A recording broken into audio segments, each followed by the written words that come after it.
While nothing is official yet, we continue to break down Kevin Love's impact in Miami. Does he actually raise the Heat ceiling this season? Plus, our takeaway on Bam Adebayo and Tyler Herro's performances during the All-Star weekend and why the Heat may have passed on Russell Westbrook. All that and more on today's episode of Locked On Heat. You are Locked On Heat, your daily Miami Heat podcast. Part of the Locked On Podcast Network, your team every day.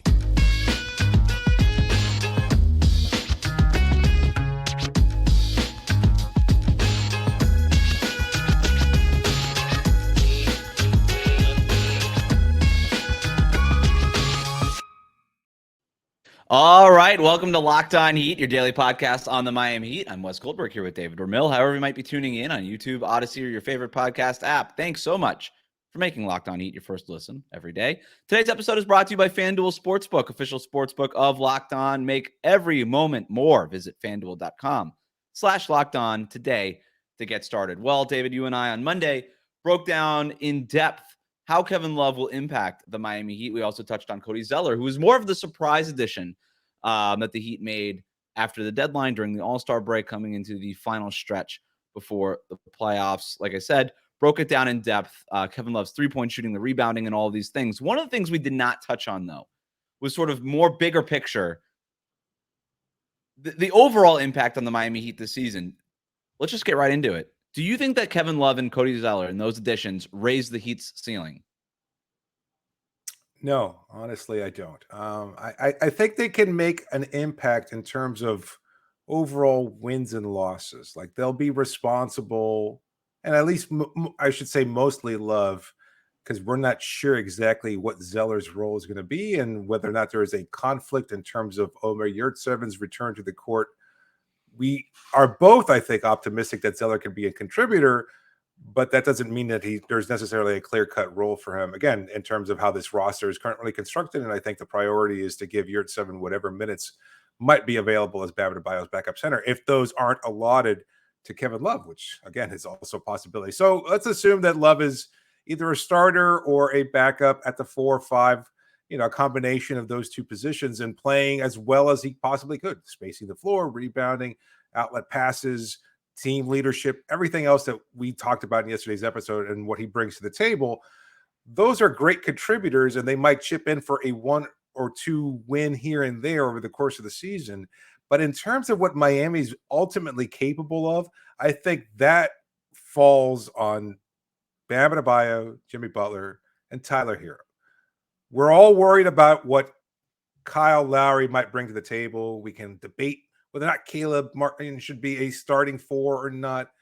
But the reality is this team goes as far as those 3 players take him. With Jimmy's proven track record in the playoffs, with Bam's emergence as a secondary offensive option, and with Tyler and the questions about whether or not he can continue to be the elite level scorer that he is during playoff settings, that's what will ultimately decide Miami's future and how far they go in the playoffs. I don't think it will be reliant on Kevin Love, or especially not Cody Zeller at this point in their respective careers.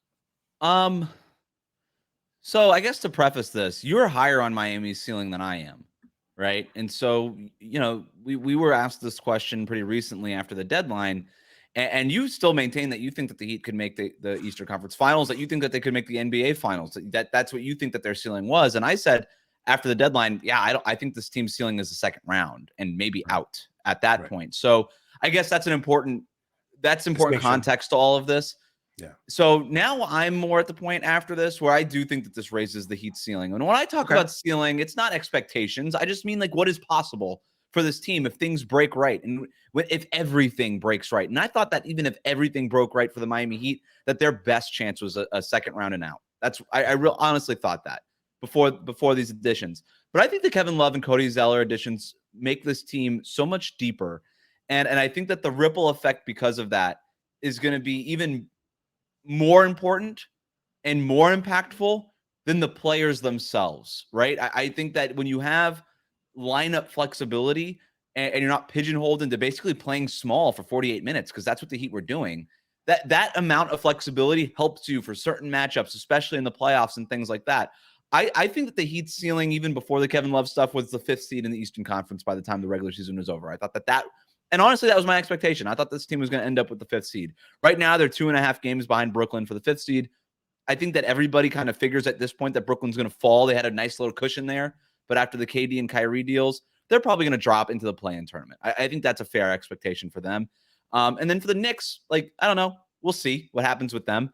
They're a half game up on Miami right now coming out of the All-Star break, but I fully expect the Heat to end up with the 5th seed. That would be a first-round matchup with the Cleveland Cavaliers. I didn't think that the Heat had what it took to beat the Cavaliers in the first round. I thought the Cavaliers were just flatly better than Miami, and I would have picked them to win that series. But with Kevin Love and Cody Zeller, they now have the size to match up against the Cavaliers in a first-round matchup. And so now I think the ceiling is past that. And I do think that even if you face Philadelphia, Milwaukee, Boston, again, I don't think that the Heat would be favorites in either of those series, and they shouldn't be. But they would have a puncher's chance. They probably wouldn't play Boston in the first. I think Boston's and Milwaukee are probably going to run away with the one and the 2. But a potential matchup against the Philadelphia 76ers, now I think the Heat have the size and the flexibility to match up with them too. So I think the Eastern Conference Finals is probably their ceiling now. I just think that Boston and Milwaukee are so good, and they improved their teams too at the trade deadline. So I still would cap Miami's ceiling at maybe making the Eastern Conference Finals at best, and that's if everything goes right. And the news that we're getting about Kyle Lowry recently is very encouraging.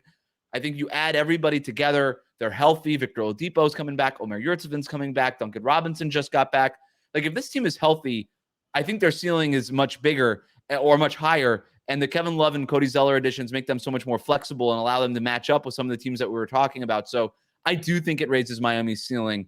I still don't know if this is a championship caliber team, but I do think it raises their ceiling in a significant way. I mean, a trip to the Eastern Conference Finals is basically a duplication of what they achieved last year in their terms of success when they overachieved. So considering what they are, slated to become this season, or what a lot of people expected them to be at the start of the season, the lack of changes, the lack of additions at the trade deadline and the offseason, for them to even consider or have a possibility of reaching the Eastern Conference Finals, I think would be a huge overachievement. And I think a lot of Heat fans would be appreciative of that. There will always be the small but very vocal minority that it's championship or bust. I don't think that's realistic. Even if you're talking about going to the Eastern Conference Finals that they did last year, that's 4 of the best teams in the NBA. And that's something that you can definitely be proud of. And as a Heat fan, or even as a member of this Heat team, I know Kyle Lowry's comments at the end of last season were that it's championships or bust. And that makes sense from a player's perspective. But you do what you can to get to that position, to get to that point in the first place. And you can't go to the finals and win a championship or compete for a championship if you don't get to the Eastern Conference Finals. So you know what? That's impressive that you see that possibility, that their ceiling is higher now because of this addition. And I like your point about the fact that now they're not. You don't have to, as you said, you don't have to play small all the time. You were so undersized. You were working so hard for every possession. Getting out muscled, out rebounded, just beat up in general. And now with the versatility. The ability to float different lineups on a night-to-night basis, I think it adds several new wrinkles to Miami's stagnant offense, because you could go multiple bigs. You can go really big lineup in general, with Oladipo ostensibly at the point guard position. You could do a lot of different things that you just didn't have the opportunity or personnel to do just 2 weeks ago. And given that, there's a lot more dynamic possibilities for this team. Like, I mean, again, everything has been so bad, so maybe the bar feels low, and a lot of Heat fans and even our fans in general commenting on this show will say you guys are crazy. There's no way that makes a difference, but there's a possibility, and that's what we're talking about here. There's the hope of an increased three-point shooting percentage, more rebounds leading to better transition offense and things of that sort. Kevin Love outlet passes. Hey, man. Between Love and Lowry, you've got your pick your poison there in terms of outlet. No, I'm serious. passes. That stuff is that means, if that leads to it matters. 2, 3, 4 more extra baskets a game for Miami's offense, that's enormous, right? No Any more clutch easy points, games. you'll take it. No more clutch games. Well, is Kevin Love Miami's best 3-point shooter? God, that's a great question. I mean, like, is he going to? is he going to be? No, he's not their best. Like that's still Duncan Robinson. He's I think it's Tyler Herro, but I think both of them are probably better than Kevin Love. I think it's Duncan Robinson and Tyler Herro are probably better. But the fact that you even had to think about it is meaningful to me. FanDuel has the Miami Heat's odds to win the Eastern Conference at plus 2,500. That's the 5th best odds in the Eastern Conference behind the people who you'd expect: Boston, Milwaukee, Philadelphia, and Cleveland. If the playoffs started today, Miami would obviously be in the play-in tournament, and if they won the play-in tournament, they would face the Celtics. No, I'm sorry, they would face the Bucks. Yeah, the Bucks are in second place. They would face the Bucks in the first round. I think they'll end up being the 5th seed when it's all said and done. I don't think first of all, they're, like I said, only 2.5 games back. I think Brooklyn and the Knicks slide because Brooklyn is going to, and I just don't trust the Knicks. And I think I think the Heat's best basketball is in front of them for this season. I think they've yet to play their best basketball, and I think they will play their best basketball. So I think they'll get up to 5th. They'll play the Cavs in the first round. Now, I did not think that they had a chance to beat the Cavs. Yeah, now they do, right? Kevin Love redemption, like this could look really dumb for the Cavaliers when it's all said and done. If Kevin Love goes off on that series, it's like, you didn't even have me in the rotation. Let me show you. And then they would, hypothetically, if they won the 4-5 round, they would play the number 1 seed in the next round. And right now that would be Boston. If it's Boston or Milwaukee, which one of those two do you feel better about in terms of a matchup for Miami? Milwaukee, I think, just because Miami's shown the ability to, if not shut down, at least limit what Giannis can do.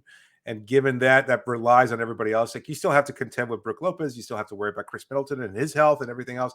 Drew Holiday's a dangerous threat and one of the best players in the NBA and always seems to be a heat killer. But I think you like to use your terminology, a puncher's chance of being able to at least limit what Adetokounmpo can do against every other team. And that being the case, maybe you can find a way to eke out a victory against the Bucks. I like their chances to get the Celtics. I think they're just in the Celtics' head. I think they have a better chance of getting in Boston's head. I think Milwaukee used to be there, but once they won the championship, like Giannis, there's nobody getting in Giannis's head at this point. Like he's past that point. He's Michael Jordan. No after concerns about the wrist. He's going to go check out that wrist at the All-Star break. You think he's going to be an issue? No, okay. No, I don't care about that. But I still worry about Boston's mental fortitude.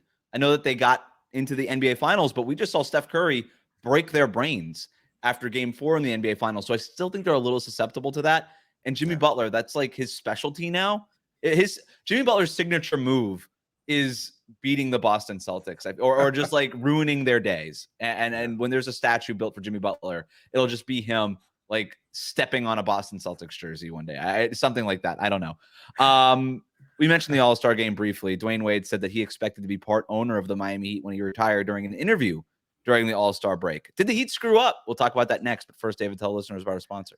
Well, today's episode is brought to you by FanDuel. The midway point of the NBA season is here, and now is the perfect time to download FanDuel, America's #1 sportsbook, because new customers get a no-sweat first bet of up to $1,000. That's a bonus bet back if your first bet doesn't win. Just download the FanDuel Sportsbook app. It's safe, secure, and super easy to use. Then you can bet on everything from the money line to point scores, number of threes drained. You can build your favorite NBA bets for the week, and you can include whatever you want to: player props, player points, rebounds, assists, etc. So many exclusive bets, like the 2x3, 2 3-pointers scored in the first 3 minutes. That's a great and easy bet to make. Plus, FanDuel even lets you combine your bets for a chance at a bigger payout with a same-game parlay. So don't miss the chance to get your no-sweat first bet up to $1,000 in bonus bets when you go to FanDuel.com/lockedon. That's FanDuel.com/lockedon to learn more. Make every moment more with FanDuel, an official sports betting partner.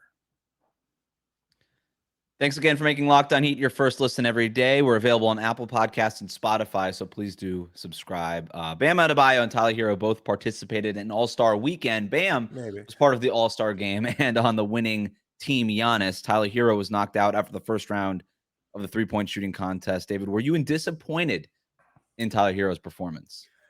Yeah. Not until I saw, the performance itself is fine. Like I still was there in Chicago when Duncan kind of bombed his performance. That was more disappointing because, again, I thought, especially at that point in time, there was no contract concerns, no nothing. There was this Duncan at his peak shooting 45% from 3. And I'm thinking he's tailor-made for this kind of event. And then he winds up bombing, especially after Derrick Jones had won the slam dunk contest. Bam had won the skills contest. You had Bam and Jimmy. This was an opportunity for Miami to shine in that 2020 year. You know, it was 2019. Jimmy had just joined the team. You've got 2 All-Stars. You've got representation all across the board. Kendrick Nunn and Tyler Herro in that rookie game. I mean, it was just big things happening all over. And then Duncan goes and just lays an egg in this 3-point shooting contest. So that was worse. Tyler's performance was not great. And then when I read Anthony Chang's piece about it today, he pointed out that Miami's in a 3-way tie with Chicago and Boston for having 4 championships in the 3-point shooting contest. 4 different players. Oh, yeah. 4 different players. In Miami's case, Larry Bird won it like 3 times. And Craig Hodges won it for Chicago. But they've won the event. Each franchise has won the event 4 times.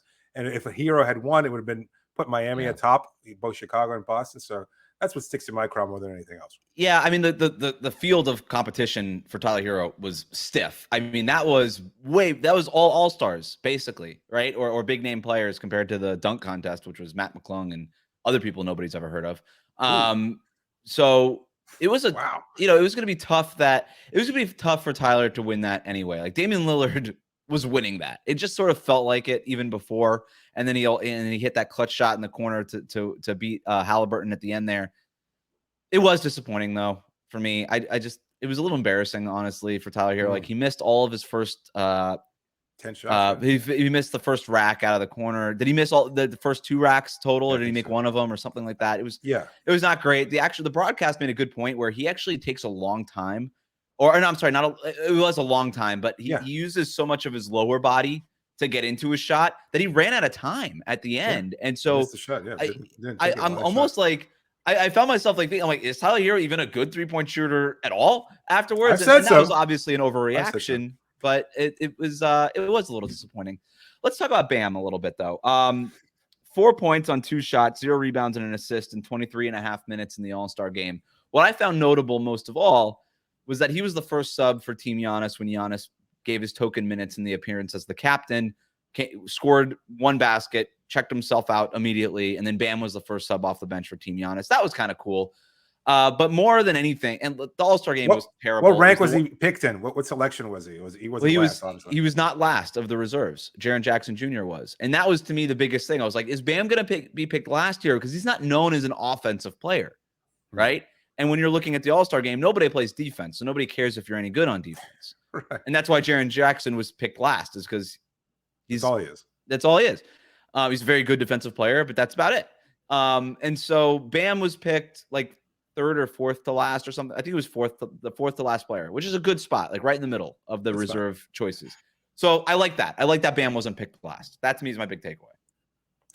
Yeah, I mean, I've got to be honest with you. More important than anything else, I'd like Bam and Adebayo forging a fast friendship with Dame Lillard, like on the sidelines during the 3-point shootout. Okay.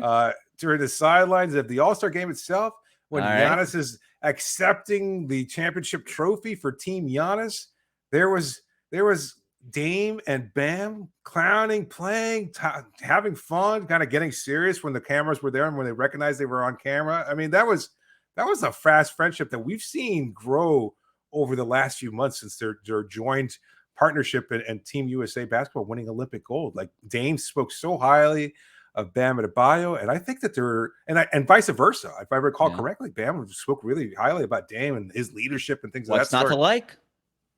I'm saying. What are you getting at, David? What are you saying? No, what are you saying? This is what All-Star Weekend's all about. You know, the quiet recruitment. It's like, hey, man, come on, man, get out of Portland already. No, but David, Bam said that he's not going to actively recruit. So, but he also said he's not going to recruit his friends. But at the same time, if you can contribute to winning, if I recall correctly, that was his said.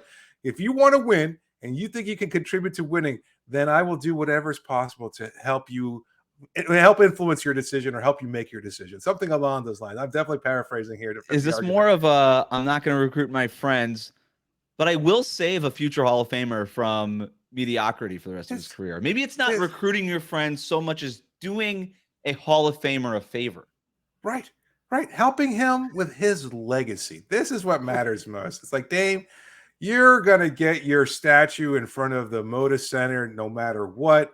It's you, Bill Walton, Clyde. Would you like 2 statues? Drexler. Yeah. But at the same time, you've got to win a championship just to finish up the resume strong. Come to Miami. We've got a spot for you here. The key's still under the mat for you here as well. So I think it's a great thing that Bam was forging this fast friendship with Dame Lillard, and it was great to see. We went long on that, but this is where that stuff. I know we're kind of joking. Maybe you less than I am, but no, I mean, look, where that stuff happens, though, right? Yeah. You talk like we look. There was that. I was at Chicago that year at AllStar when they had like secret cameras everywhere. Was that when KD and Kyrie? No, that was no. It was Charlotte. Sorry, no, it was Charlotte the year before. Charlotte. You're right. Yeah. Charlotte the year before, and then they admitted, hey, no, when everybody was thinking that we were talking about teaming up. And then we denied it. No, actually, that's exactly what we were doing. I saw that. I was walking in the bowels of the Charlotte, what was it, Coliseum, whatever it's called, and I just walking through there and seeing these two talking, and being like, "Is that something?" And then these pictures, everybody else is gawking, and you get your phones out, whatever, secretive, blurred vision, a shot of them in the hallways, and that's exactly what it was. They were plotting to get together, and that was before KD's injury and everything else. Like KD and Kyrie are friends. Hey, man. Does Portland have an opportunity to lure Bam away? No. Nope. Now, does Portland have an opportunity to trade Dame to Miami? Absolutely. So we'll see how that works out. I wonder what they thought about Tyler Herro's 3-point shooting performance. All right, we're going to get to Dwyane Wade here in a second. Also, Russell Westbrook. He's going to end up on the Clippers. Why it could work out for the Clippers, but why the Heat also dodged a bullet. That's coming up next here on Locked On Heat. Reach Locked On Heat on Twitter, Instagram, email us, lockedonheat@gmail.com. Also, during that All-Star game, Dwyane Wade told Draymond Green during a sideline interview that Draymond Green was performing, if that wasn't clear. He expected to be part owner of the Miami Heat when he retired. Obviously, he became a part owner of the Utah Jazz. His ownership stake in the Heat never came to fruition. We actually have a clip of that. Let's play it right now. Of the Miami Heat. How was that of you saying, I'm going to go be an owner of the Utah Jazz as opposed to going back to Miami where you built everything? Yeah, I think everybody expected that, right? And I even expected it at some point. But life happens. Things happen. You meet people. Ryan and I, we connected in a way that is, if anybody see us together, man, we're like old friends. And so to be able to build with someone who's 2 years older than me, at 43 years old, I'm excited about that as a businessman. You hear that and you feel what, David? Disappointment that Miami couldn't find a way to get it done. I think it's partly what everybody's reading into it, right? That maybe Mickey Arison wasn't willing to accede control or didn't give Dwyane the opportunity as a part owner to have input on personnel decisions and decision-making process, that there's a clear and established hierarchy in that front office, and Dwyane wasn't going to be able to crack that. And that's not what Dwyane wants. He wanted the opportunity to be more of a hands-on owner, being a former player, a Hall of Famer, a guy who has been a part of Miami's most important era and championships. He wanted to be, again, a louder voice in terms of overall personnel decision-making. And that being the case, I don't think there was an opportunity for him. And that's what's disappointing, is that they couldn't find a way to make room for the greatest player in franchise history. And that's what's most bothersome about this. I don't think there's resentment there. I think his heart's always going to belong to Miami, but good on him and recognizing, you know what, this opportunity isn't here in Miami. I'm going to find it where I can. And it's, to his point, he spoke of that friendship that he formed with Ryan Smith, the owner of the Utah Jazz. And that's what seems, that's what seemed like led to his decisions. You know what? I can't make things work in Miami, but there's a spot for me in Utah. I'd love to be a part of something there. I'd love to be a part of something different and to grow something. And look, he's been through 2 years, and it was a failed playoff run with Donovan Mitchell and Rudy Gobert on the roster, the tear down, the trades. He's been through this turmoil, and now the shortest rebuild in NBA history to get back into playoff contention with an all-star on the roster and Lauri Markkanen. If he had any hand in that, he's already done his job and then some. Just to be clear, too, we don't really know what Dwyane Wade's ownership stake in the Utah Jazz is. He's not the majority owner. That's Ryan Smith, who you mentioned. Right. So he's a minority stake owner in this. And so I think a lot of people look at this and like, well, if he was an owner of the Jazz, why couldn't he, or a part owner in the Jazz, a minority part owner in the Jazz, why couldn't he also not be a minority part owner of the Miami Heat? These are two separate businesses. I know they're both under the NBA umbrella, but they're two separate businesses entirely, separate business entities. different organizations entirely, and they operate as such. They operate as separate businesses because they are. And so maybe the Utah Jazz, during the early parts of a sale, we're looking for minority ownership stakes in a way that the Miami Heat weren't, who have been established under Mickey Arison for 30 years. And so that's also part of this, right? Is just the difference in the businesses. So it's not like, well, if you could have been a part owner in this one, why could you not have been a part owner in that one? And it just doesn't work that way. These businesses operate in totally different contexts completely. And so maybe it just wasn't there. Maybe D Wade and Mickey Arison had some sort of conversation where, hey, like let's talk about this, let's work it out, and they just couldn't come to business terms, which is a totally normal thing. Or maybe that conversation never happened because Mickey Arison, who owns the team, did not want to sell any part of his team. That could also be part of it here. And maybe Mickey Arison didn't realize that there might be this level of backlash. Maybe he didn't realize that D Wade, if Mickey Arison wasn't ready to sell a minority stake in his team right now, that D Wade was going to turn around and find a minority stake elsewhere in Utah. Maybe he thought, hey, maybe we just kick this can down the road a few more years, because it does sound like Mickey Arison's going to be open to having Udonis Haslem as a part owner. And I do wonder if some of that is almost a reaction to, it's like, well, if I didn't get D Wade, I have to have at least Udonis Haslem, or I'm going to be run out of Miami now because I got to get one of these guys as an owner here. So I think there's so many, this stuff is so complex. I could speculate as to so many reasons why. I could be right and I could be wrong. I can land on the right answer randomly and by chance, but it doesn't, the point is this stuff is not black and white. It's not like, hey, D Wade retires, now you're a part owner of the team. But it is disappointing, right? It is disappointing. Of course. No, if I'm gonna answer the question I asked you, David, it sucks. Of course it would be awesome to have Dwyane Wade in the ownership suite at Miami games instead of Utah, instead of Salt Lake City. It would be way cooler. It would be way better if he were around the organization. Would it matter to Miami's success? I don't know. Maybe Dwyane Wade would have a better chance relating to the modern day player more than Pat Riley does. Maybe that's a thing. But also, like, is Dwyane Wade getting Kevin Durant to Miami? Maybe. I don't know. I honestly don't know. But yeah, in my gut, of course it's disappointing. Of course it is. Fair enough. No, I know. I'm with you 100%. And I think that's a loud voice. Like, Zoe is still there, but that's a different era. He's a Hall of Famer now. Yeah. He retired in 2007. Like, it's weird that 16 years later, it feels like a completely different generation, but that's exactly what he is. Like, how many of his contemporaries players now? Nobody talks about Alonzo Mourning. Nobody cares. And he doesn't even play, like, he played center, but nobody plays center like Alonzo Mourning played center. Not anymore. Right. Like, Rudy Gobert would be the closest thing, just the shot blocking guy with a limited offensive game. But yeah, it'd be one, like, Dwyane Wade, you talk to players in the NBA now, he's not Kobe Bryant level, but he's like right there with like Allen Iverson and how those many kinds people of guys. have a Euro step in the league now because of Dwyane Wade? Like, that's a pretty fair amount. And I think he's been a huge cultural NBA influencer. Let's move on to Russell Westbrook, who's going to sign with the Los Angeles Clippers once he completes a buyout with Utah Jazz, that's according to Adrian Wojnarowski of ESPN. I know a lot of Heat fans wanted Russell Westbrook. He was obviously available and out there if there was a role available to him. The Clippers have obviously promised Russell Westbrook some sort of major role in their rotation. The Heat were not able, or not willing at least, to do that. Your thoughts on the Clippers signing Russell Westbrook?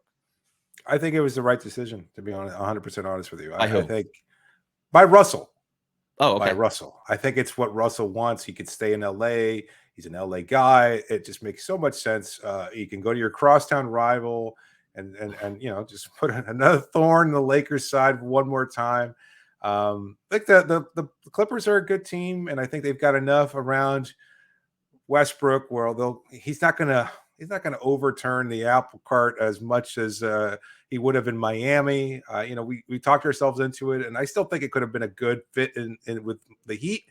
But it felt like the right decision for Westbrook to join the Clippers, and it seemed like that was predestined. Even when he was first traded, he's like, "Oh, future Clipper!" Like right away, that was the speculation, and it turned out to be accurate. So, we talked about this yesterday in terms of why adding Cody Zeller, why add another second person, a second big man.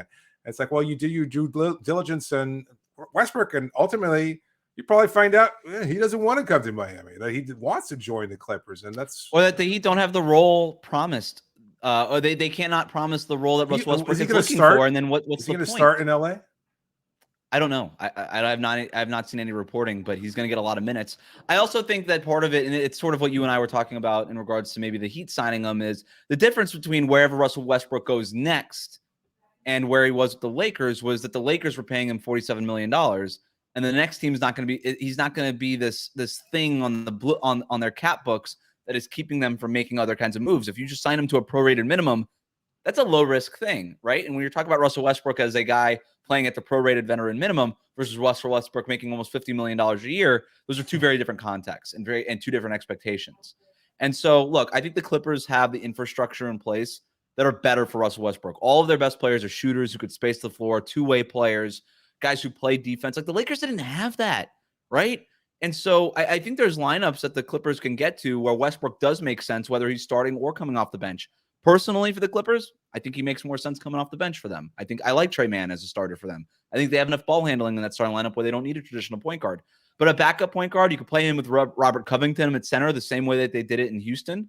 You could play Rocco at center, Westbrook at the point, and then just put all your Batums and Norman Powells around him that you got on the roster, and Eric Gordon's and all those kinds of guys. And that's enough shooting where that lineup makes some sense. And I think Westbrook can be impactful. The Heat did not have that, right? The Heat are the worst three-point or one of the worst 5 3-point shooting teams in the league. So if you're talking about a team that can provide the spacing that Russell Westbrook needs, the Heat ain't it, you know? And so I don't think it ever made sense for the Heat to go ahead and sign Russell Westbrook. I think it does make a lot of sense for the Clippers. If they were going to do, I shouldn't say it makes sense for the Clippers. I still think that it's a little bit of a shakeup where I really liked where the Clippers were trending before the All-Star break in terms of their chances. And this is sort of a whole other sort of thing that you got to add. But apparently it was also what their stars wanted. And the Clippers built their whole thing on their 2 stars. And when you do that, you kind of have to succumb to what it is that they want. And they wanted Russell Westbrook. And they ended up getting Russell Westbrook. So good for the Clippers. Do I think that the Heat missed out? Absolutely not. I said this when they signed Kevin Love and Cody Zeller on Monday's episode. Give me Cody Zeller over Russell Westbrook in terms of what this Heat team needs every day of the week. The other big part of this, too, is that they expect Kyle Lowry to be back. And I said this before, but it is not a coincidence that we heard our local beat reporters reporting that the Heat did their due diligence on Russell Westbrook and decided to go in a different direction. And, also, by the way, Kyle Lowry's coming back at the end of the month or around that time. Like, that is not a coincidence. That is the Miami Heat putting it out there. Hey, for everybody that wanted Westbrook, we did our due diligence. We're not ready to go in that direction. And we're ready to bring Kyle Lowry back. And Kyle Lowry is ready to come back from this knee injury that's been bothering him. So the Heat didn't have the minutes. That you got minutes that got to go to Kyle Lowry. Gabe Vincent should be and has deserved to be a part of the rotation. So I don't know where the Westbrook minutes would have come. The Clippers were looking for a backup point guard. I don't think Bones Highland was really the answer for them either, even though they got him from Denver at the deadline. So, the Heat, I'm glad they're not. I'm glad we're not talking about Russell Westbrook anymore. I'm glad he's going to be on the Clippers. And I think the Heat's moves were the right moves when it was all said and done. I still think it would have been fun just to see Westbrook in that locker room. I don't know. Yeah. It would have been interesting. I don't know that it would have made the Heat better, but it would have at least been interesting. To answer the same question you asked me about Kevin Love, does he raise Miami's ceiling? Does Russell Westbrook does not. raise No. I would say Cody Zeller raises Miami's ceiling more than Russell Westbrook. Wow. Yeah. That's a bold statement. I like the lineup flexibility. I like having an experienced center that if you're going up against the Cavaliers and their myriad centers, if you're going up against Joel Embiid or Brook Lopez or Boston's size that they have across every position, and I like the idea of having a 7-footer that you could put at the basket. Not for 30 minutes a night, but in the playoffs, if Cody Zeller's giving you 10 good minutes, that's something that he did not have. Orlando Robinson, I didn't trust him in the playoffs. I like Orlando Robinson, but he's a rookie. I don't trust rookies in the playoffs. And they don't have any other. And Omer Yurtseven, we have yet to see him this season. We don't know what he's going to look like. So I like having a legit center behind Bam. I like that. I think if he's as healthy as we keep talking about Zeller, but like this is who he's been. He's just a springy guy. He's not particularly fluid. But at the same time, he's great as a cutter. He's got hops. He's more athletic than you give credit for him. Like I know good ball skills. He's a good terrible passer. Joke. Yeah, he's 29 and he's losing his hair and he's white. So everybody's like, oh, that's not an NBA athlete. The hair's a problem. Should he shave his head? Should he just go full bald? I don't know if he could pull off bald. I don't go full like Vin Diesel, just full bald. Now that he can't pull off. That's not who he is. Vin Diesel's like introduction to the All-Star game was so bad. Can we just do one last thing on the All-Star game? That was the worst All-Star game I've ever seen in my life. I turned it off after the first quarter. I turned it off. I was like, why am I wasting my time? Like, the players are wasting my time. That was less defense that is usually played in the All-Star game. That was the worst All-Star. And everybody's like, Jason Tatum scored 50 plus, broke the All-Star record. I am not impressed at that at all. Like, that does not count as a record, and it should not count.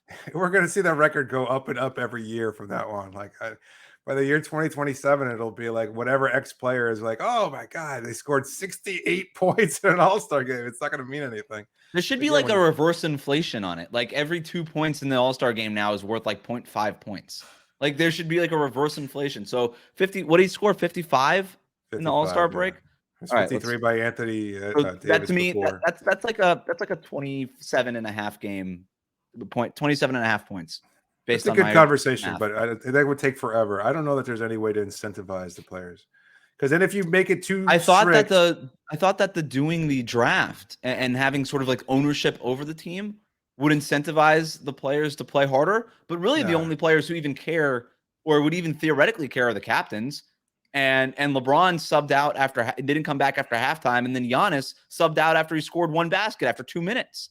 So there was no ownership on the part of the captains either. So there's no way to do it. And honestly, man, I don't even care. Like, one less basketball game for me to watch, that's fine. I really don't. I don't care if the All-Star game's fun. I don't care. And if you're there, the last thing you really care about is the All-Star game.